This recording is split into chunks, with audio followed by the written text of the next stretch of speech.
अरे पापा पापा क्यों चिल्ला रही हो? तुम्हें यहाँ आने के लिए मना करा था। पापा आज आपका बर्थडे है ना, इसलिए हम आपको विश करने आए। हाँ ठीक है। हैप्पी बर्थडे पापा।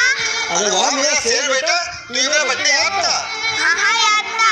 लो 500 रुपए दो, पार्टी करने आना। ये ले, जा पार्टी कर। पापा हमें पैसे दो ना। अब तुम्हें भी पैसे दूं? तुम्हें पार रहा हूँ ये बहुत बड़ी बात है। मेरा 50 रुपए, चलो जाओ यहाँ से।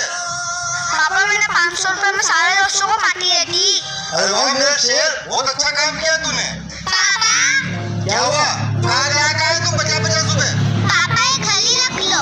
ये घड़ी कहाँ से मिली तुम्हें? ये तो खराब हो गई थी। पापा ये घड़ी आपको बहुत पसंद है ना, और ये घड़ी आपको दादी ने दी थी ना, इसलिए हमने इसको 100 रुपए में छुटला दी।